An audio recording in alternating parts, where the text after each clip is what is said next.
danna subscribe domin kasancewa tare da sai ku danna alamar ƙararrawa domin samun shirye-shiryenmu a koda yaushe.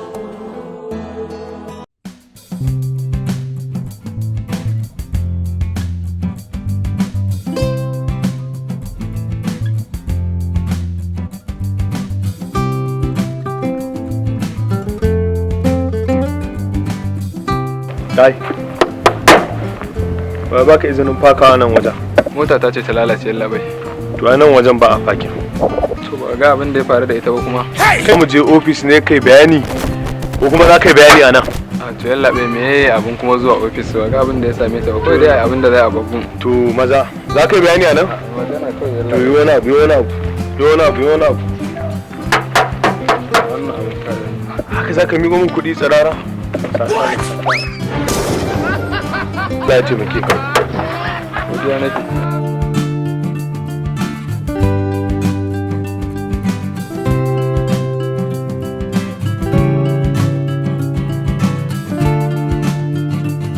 Kai, me yasa kake fitsari a nan wajen? Allah bai wallahi ban san hana yin fitsari a nan ba. Baka san ba a yi a nan ba? Wallahi Allah bai. Baka sani ba? To ba me ka ga rubuta nan? Ya matsayi ne shi yasa a makance ya taho wallahi ni ban san ba ma na kai. Allah bai amma afuwa. To karanta me aka rubuta nan? Na ga an sa tara 5,000 a ba 5,000 ba 500. To za ka yi bayani ko kuma sai mun je ofis? Allah bai wani bayani zan yi. Kaga mu je ofis kawai kai bayani. Mai bayanin da zan ma bayani a nan Allah bai ai hakuri ba. To kai bayani. Yi wani abu. Tun shekaran jiya nake makon sai Allah bai kai hakuri ka san yanayin kasar ta. Kaga mu je ofis kawai kai bayani. To mu je ofis. Ba sai mu je ofis Allah bai. Haka za ka miko mu? Sako shi nan, sako shi nan, sako shi nan. Allah ya taimake ka.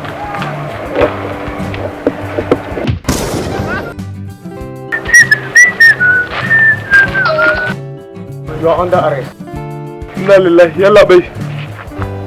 Kai mun rai. Muna sane da duk abubuwan da kake aikatawa. Yalla bai. Me nake yi? Musu ma za ka yi man kenan. Yalla bai ba musu zan ba. A'a na ce musu za ka yi man. Ba musu nake ba, amma yalla bai ni me nake yi? Maza cin hancin da an saka bani. Sauri ka ciro. To ni me nake da shi yalla bai? Bata min lokaci za ka yi? Ko sai na fasa ma kai? A'a yalla bai. Kai gaddama za ka yi man kenan. To ba ni. To yalla bai. Kar ka waigo na gaya ma, kada ka sake ka waigo na gaya ma. Wale yalla bai kamar rai. Wale da ni gobe. In ka waigo sai na fasa ma kai. Wale. To yalla bai.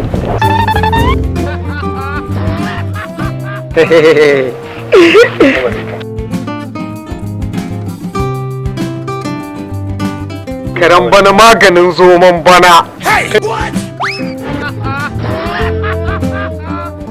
Ku danna subscribe domin kasancewa tare da sai ku danna alamar ƙararrawa domin samun shirye-shiryenmu a koda yaushe.